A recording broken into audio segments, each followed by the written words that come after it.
Real Madrid don't just win the Champions League. They rise from the dead to do it. 3 goals down. No problem. 89 minutes played? Perfect time to start. Look, every club has a comeback story or two. Maybe they clawed back from 1 goal down in a quarter-final that one time. Real Madrid. They've made the impossible so routine that we are genuinely surprised when they don't score 3 in 15 minutes. It's honestly gotten ridiculous at this point, and we need to talk about how they keep doing it. Before we dive into specific matches, let's establish the pattern. Because yes, there's a pattern. Real Madrid comebacks follow a script so predictable you could set your watch to it. First, they go behind, often embarrassingly. The opposition celebrates. Commentators start writing them off. Then, somewhere around the 70-minute mark, something shifts. The Bernabeu starts humming. A half chance goes in. Suddenly, the other team remembers where they are, their legs turn to jelly, and Madrid score twice more before anyone can blink. Rinse, repeat, collect trophy. March 9th, 2022. Real Madrid are losing 2-0 on aggregate to Paris Saint-Germain with half an hour to play. PSG have dominated. Kylian Mbappé has been unplayable. The tie is done. Except nobody told Karim Benzema. In 17 minutes, Benzema scores a hat-trick. 17 minutes. PSG go from strolling into the quarterfinals to absolutely melting down in real time. Their players are wandering around like they've seen a ghost. Because in a way, they have. They've seen the ghost of every team that thought they had Madrid beaten. Let's pause on Benzema for a second. This man turned into an absolute monster in big European nights. That PSG hat-trick wasn't luck. It was technique, positioning, and ice-cold composure when everyone else is panicking. Benzema in the Champions League knockout stages is a different species of footballer. He doesn't just score goals, he scores the exact goals Madrid need at the exact moment they need them. First goal to give hope, second to level it, third to break the opposition's spirit completely. It's clinical. It's ruthless. It's very, very French. Here's where it gets interesting tactically. When Madrid go behind, they don't panic and lump balls forward. Well, sometimes they do, but there's method to it. Ancelotti or Zidane would push the fullbacks higher, turning their 4-3-3 into a 2-3-5 in possession. Suddenly you've got Marcelo or Carvajal acting as wingers, Modric dropping deep to recycle possession, and Benzema dragging defenders all over the place. The opposition, who've been sitting back protecting a lead, suddenly have 5 attackers running at them. Defensive shapes collapse. Gaps appear. Madrid pounce. If the PSG comeback was impressive, the Manchester City semi-final was absolutely deranged. 90 minutes played. Madrid are losing 2-1 on aggregate. City are already booking hotels in Paris for the final. Then Rodrigo scores. Okay, fine, extra time. But wait, no, Rodrigo scores again. 90 seconds later. City players are on their knees. Pep Guardiola looks like he's seen his own mortality. In extra time, Benzema wins a penalty and converts because of course he does. City, the best team in England, have been absolutely traumatized by 2 minutes of football. We need to talk about the stadium itself. The Santiago Bernabeu during a Champions League comeback is not a normal sporting venue. It's a psychological weapon. When Madrid go behind, the crowd doesn't whistle or go quiet. They get louder. That noise builds and builds until it feels like the stadium is physically pushing the ball toward the opponent's goal. Players talk about it like it's a living thing. Opposition defenders start glancing around nervously. Goalkeepers misjudge crosses. Passes go astray. Meanwhile, Madrid players feed off it like Popeye eating spinach. Home advantage is real, but this is something else entirely. April 2016. Madrid are 2-0 down from the first leg against Wolfsburg in the quarterfinals. Not a glamorous tie, but a dangerous one. Cristiano Ronaldo, who'd been relatively quiet by his standards, decides this is his moment. Hat trick. Just casually scores 3. Madrid win 3-0 on the night, 5-2 on aggregate, job done. What's wild is how inevitable it felt. Of course Ronaldo would score a hat-trick when Madrid needed it. Of course. The man had a clause in his contract with the universe that he'd show up for knockout rounds. Absolute cheat code of a player. Speaking of Ronaldo, his 9 years at Madrid were basically a masterclass in showing up when it matters. Regular season? Sure, he'd score. But Champions League knockout stages? He became superhuman. The confidence, the positioning, the sheer will to be the hero every single time. Ronaldo didn't just want to win, he wanted to be the reason they won. And more often than not, he was. Headers, tap-ins, screamers, penalties, he didn't care how they went in as long as they did. That mentality infected the whole team. If Ronaldo believed they'd come back, everyone believed. The 2017 quarter-final against Bayern was peak Real Madrid chaos. First leg ends 1-2, advantage Bayern. Second leg at the Bernabeu, Ronaldo scores 2, both marginally offside, both allowed. Bayern are furious. Arturo Vidal gets sent off. Madrid score again. Sergio Ramos, because of course, adds another. Final score 6-3 on aggregate. Now, were the offside goals lucky? Absolutely. But here's the thing. Madrid creates so much pressure in these moments that referees, like everyone else, seem to get caught up in it. The force of will bends reality slightly. It shouldn't work, but it does. Let's talk about Sergio Ramos, the human embodiment of refusing to lose. This man scored more late goals than some strikers. 93rd minute against Atletico in the 2014 final. Ramos header. Crucial moments in knockout games. Ramos would just appear in the box like a heat-seeking missile. But beyond the goals, his mentality set the tone. Ramos played every match like a street fight he absolutely had to win. That aggression, that refusal to accept defeat, it spread through the squad. When your captain is willing to die on the pitch, everyone else raises their game too. The 2014 final in Lisbon. Madrid haven't won the Champions League in 12 years. Atletico Madrid score early and defend like their lives depend on it. 90 minutes pass. Atletico are seconds away from winning their first European Cup. Then Sergio Ramos rises like a salmon and heads in a corner. Extra time. Atletico are shattered, physically and mentally. Madrid score 3 more and win 4-1. La Decima, the 10th European Cup, finally arrives. That Ramos goal didn't just save the match, it unlocked a dynasty. Madrid would win 3 more in the next 4 years. One header changed everything. When Zinedine Zidane took over as manager in 2016, people questioned whether he had the tactical knowledge. Then he just won 3 Champions Leagues in a row and everyone shut up. Zidane's genius wasn't complicated systems. It was man management and knowing exactly when to make changes. 7 to 5th minute. 2-0 down? Bring on Asensio and Vasquez, switch to a 4-4, and watch the chaos unfold. He trusted his players completely, they trusted him back, and that trust created an environment where comebacks felt not just possible, but expected. Zizou made winners feel invincible. Quarterfinals, 2018. Real Madrid versus Juventus. First leg in Turin, Ronaldo scores a bicycle kick so perfect that Juventus fans give him a standing ovation. A standing ovation. In their own stadium. The audacity of this man. That goal effectively killed the tie before the second leg even happened. Juventus knew. Everyone knew. When Ronaldo does something like that, you're not coming back. Sure enough, Madrid advance. That goal wasn't just athletic brilliance, it was psychological warfare. Scoring a goal so good that your opponents applaud you is the ultimate power move. Behind all these comebacks is Luka Modric, quietly running the show. While Ronaldo and Benzema get the headlines, Modric is the one controlling tempo, finding gaps, and keeping possession when Madrid need to reset. Watch any comeback closely and you'll see Modric everywhere, receiving the ball under pressure, playing the pass that creates the chance. He's the metronome that keeps everything ticking even when chaos erupts.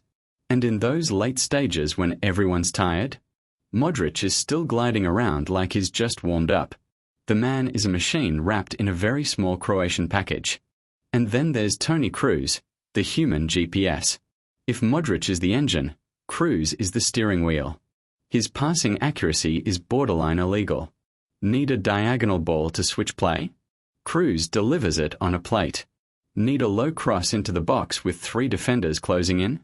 Kroos threads it through like he's playing a video game. What's amazing is his composure. Madrid are chasing a game, the crowd is roaring, everything's frantic, and Kroos just calmly picks his pass like he's in a training session. That German efficiency combined with Madrid's chaos creates something truly special. Back to 2022, because that season was genuinely absurd. Quarter-finals against Chelsea, the defending champions. First leg, Benzema hat-trick at Stamford Bridge. Second leg, Chelsea fight back, score 3, take it to extra time. Madrid look rattled for once. Then Rodrigo scores. Then Benzema assists. Madrid win on aggregate. At this point it's not even surprising anymore. It's just expected.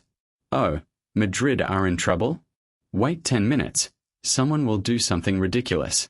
Chelsea threw everything at them and still couldn't finish them off. That's the Madrid effect in a nutshell. So what's the actual secret? How do they keep doing this? Part of it is quality, obviously. Having players like Benzema, Modric, and Kroos helps. But lots of teams have great players and still crumble under pressure. The difference is belief. Madrid players genuinely, truly believe they will find a way. That's not arrogance. It's institutional knowledge passed down through generations. They've seen the comebacks. They've lived them. When you're 2-0 down with 20 minutes left, you don't panic because you remember that time you came back from worse. Belief becomes self-fulfilling. Let's talk tactical details again. Madrid managers, especially Ancelotti and Zidane, have this uncanny ability to make substitutions at exactly the right moment. Not too early when the starter might still produce something, not too late when the game's gone. They wait until about the 70th minute, then bring on fresh legs when the opposition is tired. Rodrigo coming on for the final 20 became a cheat code. Camavinga adding energy to midfield. These aren't panic changes. They're calculated moves designed to exploit fatigue and shift momentum. The timing is genuinely elite-level management. The 2018 final in Kiev. Madrid versus Liverpool. The match is tight. Then Sergio Ramos tangles with Mo Salah, who leaves injured. Liverpool fans are furious. Then Loris Karius, Liverpool's goalkeeper, has what might be the worst performance in Champions League final history. 2 inexplicable errors gift Madrid 2 goals. Gareth Bale scores an incredible bicycle kick in between. Madrid win 3-1. Now, was it lucky that Karius imploded? Absolutely. But Madrid create the pressure that forces mistakes. They don't just wait for luck, they manufacture situations where luck can happen. That's the difference. Gareth Bale is fascinating because he was simultaneously crucial and frustrating. When fit and motivated, he could win finals with bicycle kicks. But he was injured constantly and seemed more interested in golf than football toward the end. Yet in big moments, he delivered. The 2014 Copa del Rey final sprint and goal. The 2018 Champions League final heroics. Bale in clutch moments was world-class. The rest of the time, he was a very expensive ghost. But Madrid's depth meant they could carry him through the quiet periods and unleash him when it mattered. Luxury few clubs can afford. The 2016 final in Milan. Real Madrid versus Atletico again. It goes to penalties. Ramos steps up for the first Madrid penalty. He blasts it straight down the middle. The audacity. The confidence. Atletico are rattled before they even start. Cristiano takes the final penalty, eyes closed half the time, and slots it home. Madrid win their 11th European Cup. Penalty shootouts are supposed to be a lottery, but Madrid turned it into a statement of dominance. Ramos's penalty especially sent a message. We are winning this, you're just here to watch. Psychological warfare at its finest. Let's not overlook how many crucial goals come from set pieces. Ramos scoring headers from corners. Ronaldo winning aerial duels despite being surrounded. Madrid's set-piece delivery, usually from Kroos or Modric, is absurdly good. They practice these situations endlessly. When chasing a game and the ball goes out for a corner, opposing defenders visibly tense up because they know what's coming. Ramos or Varane charging in. Ronaldo timing his jump perfectly. Set pieces aren't pretty, but they're effective. Madrid use every weapon available, and dead balls are a huge part of their arsenal. While Modric and Kroos got the plaudits, Casemiro did the dirty work. Tackling, breaking up play, shielding the defense, and generally being an absolute menace to opposition attackers. He wasn't elegant, but he was essential. The KCM midfield trio only worked because Casemiro allowed the other two to roam freely. He covered so much ground and made so many crucial interceptions that fans called him the destroyer. In comeback situations, when Madrid pushed everyone forward, Casemiro stayed back as the last shield. One man protecting against the counter. Nerves of steel and tactical discipline personified.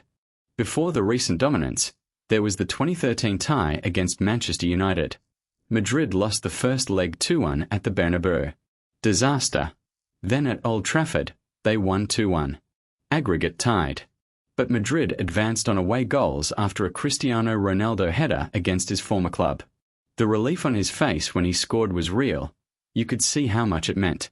That goal sent Madrid through and knocked out Ferguson's last United team. It wasn't a dramatic comeback, but it showed Madrid's resilience. Even when not at their best, they find a way. That's champion mentality right there. Carlo Ancelotti is the most relaxed man in football. Seriously, watch him on the touchline. Madrid are 2-0 down and he's standing there like he's waiting for a bus, maybe raising one eyebrow. That calm spreads to the players. If the manager isn't panicking, why should they? Ancelotti's done it all, won everything, nothing phases him anymore. His tactical adjustments are subtle but effective. He doesn't overthink, doesn't make 5 substitutions in 10 minutes, just trusts his squad to execute. That trust and calmness create an environment where players can focus on the game, not the pressure. Don Carlo, the unflappable maestro. Not every comeback works. In 2019, Madrid lost 4-1 to Ajax in the round of 16 and were knocked out. No Ronaldo anymore, the magic seemed gone. Ajax were brilliant, young, fearless. Madrid looked old and tired. For 1 year, the aura cracked. They couldn't pull a rabbit out of the hat this time. But you know what's scary? That failure motivated the rebuild. They signed younger players, adjusted tactics, and came back stronger. By 2022, they were doing the comeback thing all over again. Even their failures feed into future success. That's genuinely annoying if you're not a Madrid fan. Let's be honest, money helps. Real Madrid can afford to have world-class players on the bench. When they need a goal, they bring on someone who cost €50 million and is hungry to prove themselves. Most clubs can't do that. The financial muscle means they can weather injuries, rotate the squad, and maintain quality across a long European campaign. They can also attract the very best players who want to win the Champions League. It's not just about spending money, it's about spending it smartly on players who fit the winning culture.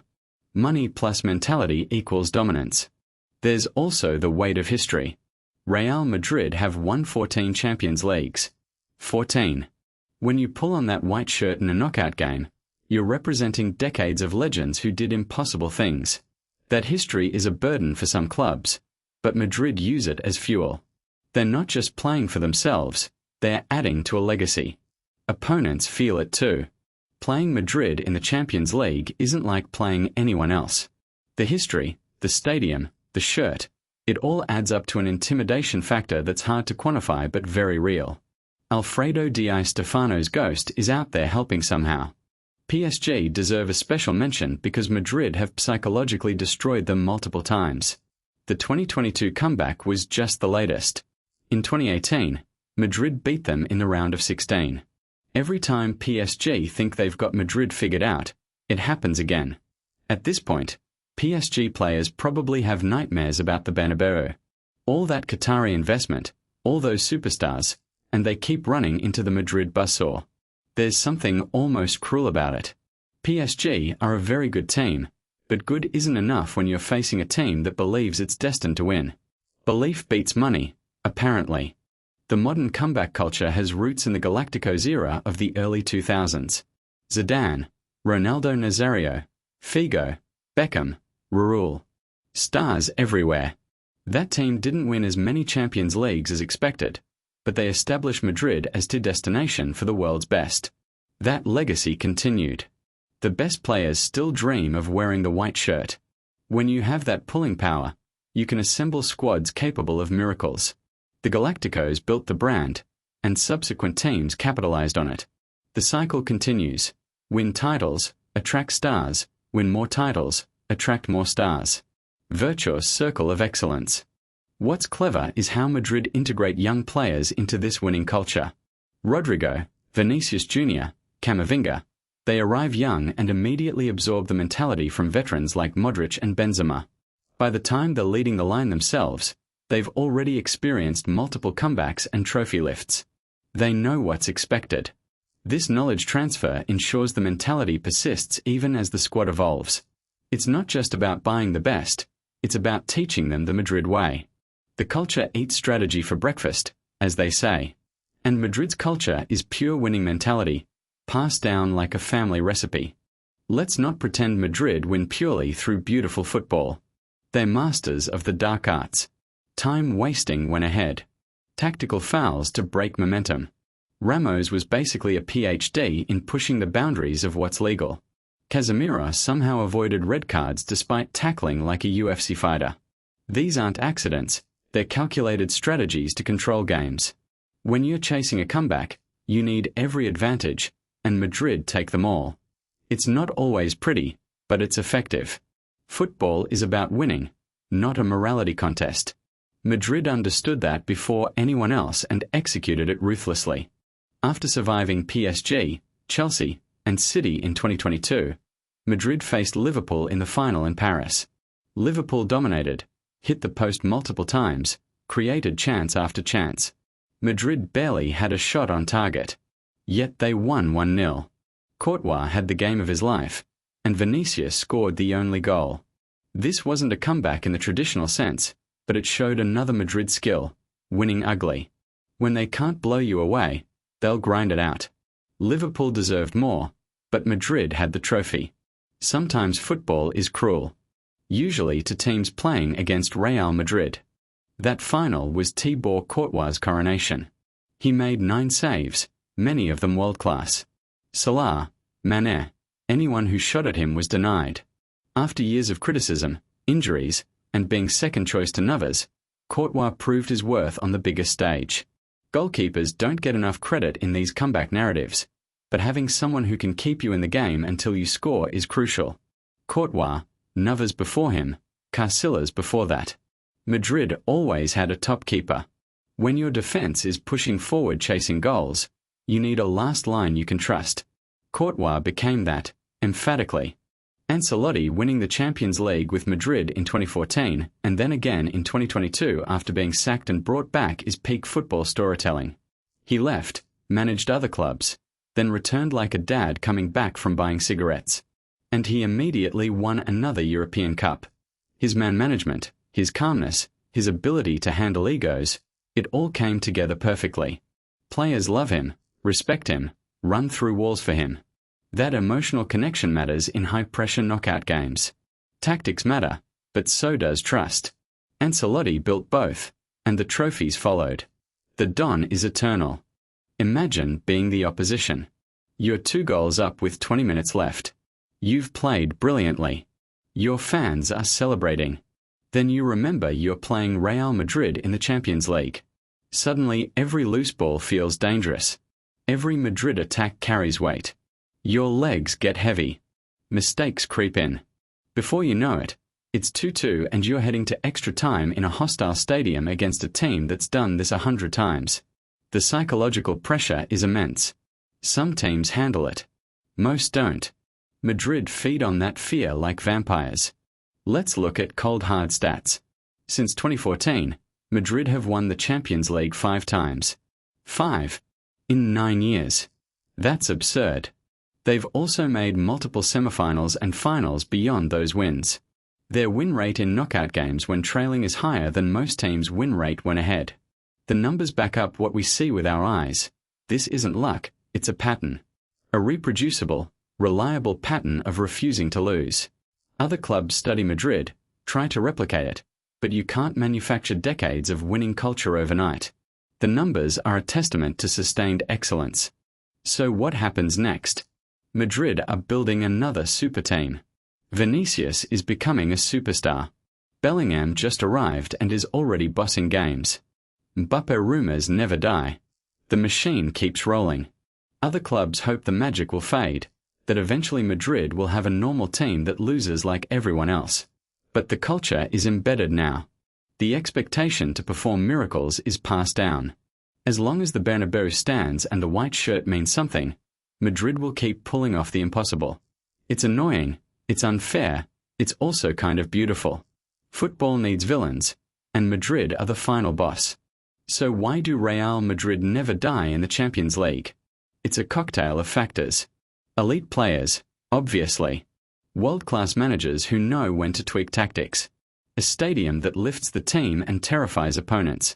Institutional belief that comebacks are not just possible but expected. Financial power to maintain depth. A history so rich it weighs on everyone. And maybe, just maybe, a little bit of magic we can't quite explain. Some teams play football. Real Madrid play with destiny. And when you believe you're destined to win, more often than not, you do. That's the Madrid difference. Look, if you're a football fan, you've probably been traumatized by Real Madrid at least once. Maybe you're a City fan still having nightmares about Rodrigo. Maybe you're from PSG and need therapy after 2022. Maybe you're Liverpool and can't believe Courtois saved everything. It's okay. You're not alone. Madrid have been doing this for 70 years and shown no signs of stopping. The only comfort is that one day, maybe, possibly, the magic will run out. But I wouldn't bet on it. As long as there's a Champions League, Real Madrid will find a way to break hearts and defy logic. It's what they do. It's who they are. Hola Madrid, unfortunately.